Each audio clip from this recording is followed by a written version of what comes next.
कुल्लू मनाली घूमने आने वाले पर्यटकों के लिए adventure tour operators association Kullu Manali किसी फरिश्ते से कम नहीं है। अब तक मनाली सहित प्रदेश अन्य ऊंचाई वाली बर्फीली पहाड़ियों से एसोसिएशन सदस्यों के द्वारा कई ट्रैकरों को सुरक्षित रेस्क्यू किया गया है। आज Manali adventure tour operators association ने अपने जाबाज पर्वतारोहियों को सम्मानित किया। कुल्लू मनाली घूमने आने वाले पर्यटकों के लिए adventure tour operators association Kullu Manali किसी फरिश्ते से कम नहीं है। अब तक मनाली सहित प्रदेश के अन्य ऊंची बर्फीली पहाड़ियों से एडवेंचर टूर ऑपरेटर्स एसोसिएशन के सदस्यों के द्वारा कई ट्रैकरों को सुरक्षित रेस्क्यू किया गया है। आज Manali adventure tour operators association ने मनाली एसडीएम डॉक्टर सुरेंद्र ठाकुर के माध्यम से अपने जाबाज पर्वतारोहियों को सम्मानित किया। एसोसिएशन के यह सदस्य अपनी जान जोखिम में डालकर कई पर्वतारोहियों की जिंदगियां बचाते हैं। एसडीएम ने कहा कि मनाली में प्रशस्ति पत्र देकर इन्हें सम्मानित किया गया है।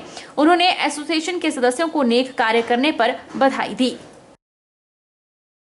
Adventure tour operator association Manali एक ऐसी संस्था है जो कि बिना लाइमलाइट में आए और बिना कोई क्रेडिट्स लिए जो है कॉन्टिन्यूसली लोगों के सर्च एंड रेस्क्यू ऑपरेशंस करती है। लास्ट ईयर 12 जुलाई ऑनवर्ड्स जो है मैं अभी तक अगर तक देखूं कुछ 15 के आसपास इन्होंने ऑपरेशंस किए हैं। जो फर्स्ट ऑपरेशन जो 12 जुलाई को उन्होंने किया था वो एक एमबीबीएस की स्टूडेंट थी, 3rd ईयर की स्टूडेंट थी जिसका रेस्क्यू इन्होंने हमटा से किया था। इसके बाद भृगु से भी किए, फिर मांगनकोट से किए हैं, रानी सुई से किए हैं। इसके अलावा एक काली हानी वाला रेस्क्यू भी उन्होंने किया था और बहुत सारे और भी जो है रेस्क्यू ऑपरेशन में पार्टिसिपेट करता है जिसमें रिएक्शन टाइम इनका 0 होता है।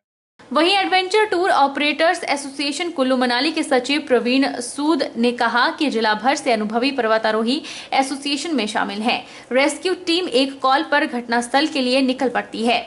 जाबाज पर्वतारोहियों के मनोबल को बढ़ाने के लिए आज उन्हें सम्मानित किया गया है। उन्होंने कहा कि अब तक 50 से अधिक लोगों को उनके द्वारा सुरक्षित रेस्क्यू किया गया है। ये प्रोग्राम था जो हमारे रेस्क्यू टीम में वॉलंटियर्स है उनको सम्मानित करने का और तकरीबन 45 मेंबर्स ने पिछले 1 साल में डिफरेंट रेस्क्यूज में हमारा साथ काम किया है, तो उन्हें सम्मानित किया गया आज। हमारे जो ऑपरेटर्स मेंबर्स हैं वो कुछ जीबी एरिया से भी है, पार्वती वैली से भी है और कुल्लू वैली के अलग अलग गांव से मेंबर्स जुड़े हुए हैं। और जो ये सेवा है ये रेस्क्यू सेवा, क्योंकि हम सारे एडवेंचर टूरिज्म से जुड़े हुए हैं तो एडवेंचर टूरिज्म में ऐसे इंसिडेंट्स होते रहते हैं, तो क्विक उनको रेस्क्यू करने के लिए एक ये टीम गठित की गई है। सोलन शहर में पार्किंग की समस्या दिन प्रतिदिन विकराल रूप लेती जा रही है। शहर में अगर कोई भी पर्यटक या स्थानीय व्यक्ति घूमने के लिए आता है तो उसे अपने वाहन खड़े करने के लिए कोई भी स्थान नहीं मिलता है।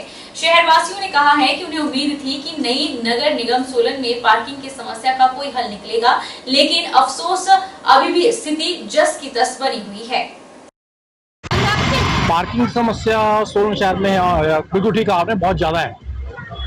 कहीं पे भी कहते गाड़ी खड़ी करने के लिए या 2 व्हीलर खड़ी करने के लिए कोई भी जगह नहीं है। अगर रैंडमली कहीं भी खड़ी कर भी देते हैं तो पुलिस आती है, अपना काम कर जाती है। और जो आम आदमी जो है सोलन में, जो सोलन का वासी है, उसके लिए बड़ी प्रॉब्लम है।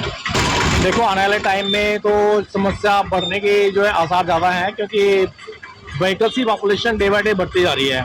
हर फेस्टिवल सीजन में मतलब सोलन शहर के अंदर मेरे ख्याल से हजारों में व्हीकल्स इकट्ठे हो जाते हैं। उसमें 2 व्हीलर भी हैं, 3 व्हीलर भी हैं, 4 व्हीलर भी हैं। यहाँ तो खास कर रहे हैं, यहाँ तो चलान कर देते हैं। यहाँ तो हमारा 1 मिनट का काम होता है। 1 मिनट के लिए कलेक्शन के लिए 2-4 अकाउंट करना है और डेली रुकना है, चलान हो जाता है।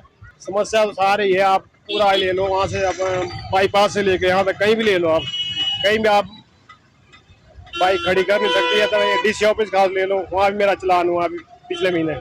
मंडी शहर में इन दिनों लोग ट्रैफिक से जूझ रहे हैं। पूर्व पार्षद और कांग्रेस प्रवक्ता आकाश शर्मा ने कहा कि मंडी शहर की यातायात व्यवस्था बिगड़ती जा रही है। हर कहीं वाहन खड़े किए जा रहे हैं और पैदल चलने वालों को परेशानी हो रही है। उन्होंने प्रशासन, पुलिस और नगर निगम के कमिश्नर से त्वरित कार्यवाही की मांग की है। कांग्रेस प्रवक्ता आकाश शर्मा ने कहा कि दिन प्रतिदिन मंडी शहर की यातायात व्यवस्था बिगड़ती जा रही है। हर कहीं वाहन खड़े किए जा रहे हैं और जो पैदल चलने वाले लोगों के लिए फुटपाथ बनाए गए हैं वहां पर भी दुकानदार अतिक्रमण कर रहे हैं।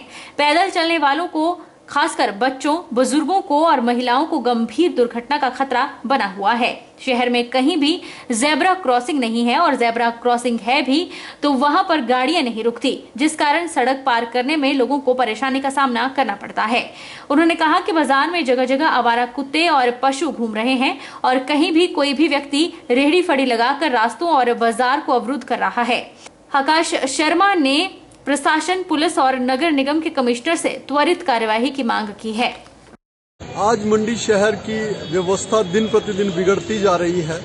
शहर गर्त की ओर अग्रसर है, जबकि नगर निगम बनाने के बाद बहुत सारे वायदे किए गए सरकार द्वारा, प्रशासन द्वारा कि स्थिति को सुधारा जाएगा, लेकिन आज ये हालात बन गए हैं कि ट्रैफिक व्यवस्था पूरी तरह से चरमरा गई है। फुटपाथों पे लोग जो है गाड़ियां लगा रहे हैं, अतिक्रमण कर रहे हैं। फुटपाथ पे चलने के लिए महिलाओं को, बुजुर्गों को, बच्चों को दिक्कत का सामना करना पड़ रहा है। शहर में लोग क्रॉसिंग नहीं कर सकते।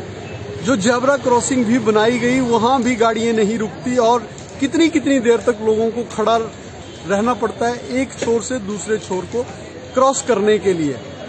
बार बार जो है इन इश्यूज को उठाया गया। बंदरों की बहुत ज्यादा प्रॉब्लम है, आवारा पशुओं की बहुत ज्यादा प्रॉब्लम है, कुत्तों की बहुत ज्यादा प्रॉब्लम है और अब तो शहर के लोग जो हैं वो सुबह सैर के लिए भी नहीं जा पा रहे हैं क्योंकि जगह जगह बंदरों का आतंक है, आवारा पशु घूम रहे हैं, कुत्ते जो हैं वो काटने को दौड़ते हैं। इतनी भारी अव्यवस्था के चलते जो है हमने जिला प्रशासन से भी बात की, पुलिस प्रशासन से भी बात की और नगर निगम के कमिश्नर से भी अनुरोध किया कि त्वरित कार्यवाही कर जो है इन समस्याओं को सुधारा जाए।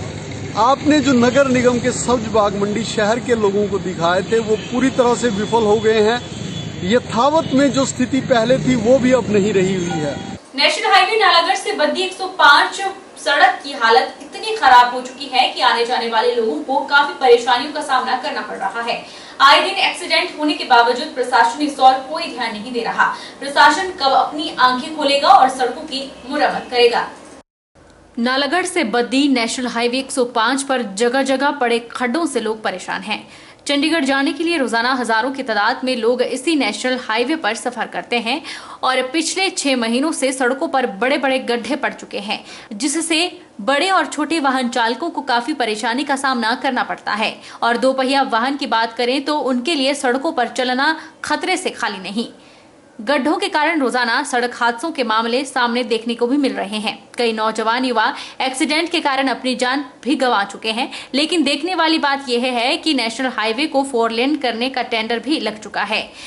सड़क पर पड़े गड्ढों की मरम्मत तब भी नहीं हो पा रही है। आए दिन एक्सीडेंट होने के बावजूद और हजारों लोगों की परेशानी के बावजूद प्रशासन कब अपनी आंखें खोलेगा और सड़कों की मुरम्मत करेगा? प्रशासन द्वारा यह आश्वासन दिया गया था कि सड़क के गड्ढे भरने के लिए तकरीबन 32 लाख का टेंडर पास किया गया है। इतने महीने बीत चुके हैं लेकिन गड्ढे फिर भी नहीं भरे गए हैं। सर गड्ढे देखो, मैं एक दिन जा रहा था अपना खेड़ा से आ रहे थे, मैं और मेरा बेटा थे स्कूटी पे, और इतनी बुरी तरह से गिरे कि मेरे पीछे HRTC की बस थी। भगवान ने लाख पता नहीं कैसे हम बचे और हेलमेट पा रखा था, इस करके हम बच गए, नहीं तो पता नहीं हमारे साथ क्या होना था। तो ये खड्डे प्रशासन, हमारा NH का काम चल रहा है, पता नहीं किस स्पीड से चल रहा है, क्या है मतलब इस और कोई ध्यान नहीं दे रही सरकार। और इतने बड़े बड़े खड्डे हैं कि मतलब कोई भी हादसा किसी के साथ हो सकता है। वो ये समय देख सकते हैं कि देखिए सड़कों की हालत कैसी है। आए दिन यहाँ पे बाइक वाले एक्सीडेंट से बचते हैं। मतलब कि एटलीस्ट अगर सरकार नई सड़क नहीं बना पा रही है तो इन गड्ढों को भरने का काम तो सरकार करे। बहुत ही दयनीय हालत हो रखी है। जो ये बद्दी नालागढ़ की सड़क है, इस पे चलना तो खतरे से खाली नहीं है। किन्नौर जिला में विधानसभा चुनावों की समाप्ति के बाद माहौल और मौसम दोनों ठंडे हो चुके हैं। अब जिला में सन्नाटा छाया हुआ है।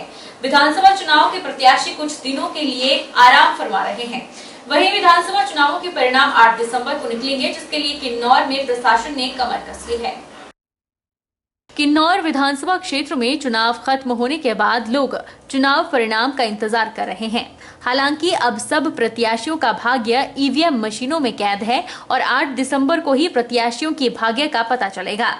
किन्नौर जिला में इन दिनों चुनावी माहौल और मौसम दोनों ही ठंडे हैं। 8 दिसंबर को ही चुनाव परिणाम के बाद दोबारा माहौल गर्म होगा। उधर जिला रिटर्निंग अधिकारी शशांक गुप्ता ने कहा कि किन्नौर जिला विधानसभा क्षेत्र में विधानसभा चुनाव शांतिपूर्ण ढंग से निपट गए हैं और अब आगामी 8 दिसंबर को विधानसभा चुनावों के परिणाम के लिए तैयारियां शुरू की जा रही है। रिकांगपिओ के बजट भवन जहां स्ट्रांग रूम बनाया गया है, उस जगह पर 8 दिसंबर को 10 table, EVM machine 2 table, postal ballot paper और 1 टेबल निर्वाचन कर्तव्य प्रमाण पत्र के लिए रखा जाएगा। यानी कुल 13 टेबल होंगे जिसमें विधानसभा चुनावों के परिणाम खोले जाएंगे।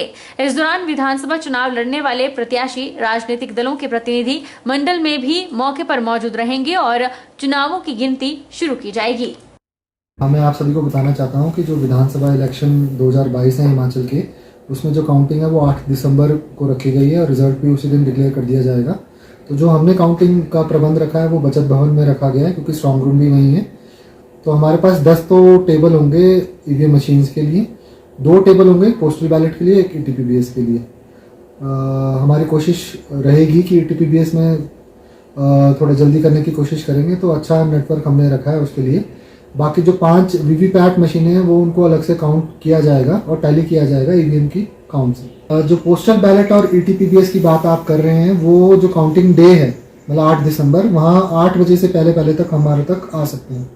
तो कुछ हमारे पास आ चुके हैं, कुछ जो है 8 तारीख को सुबह 8 बजे तक पहुंच सकते हैं हमारे पास। रुकेंगे एक छोटे से ब्रेक के लिए, ब्रेक के उस पार फौरन लौटेंगे। आप बन रहिए हमारे साथ।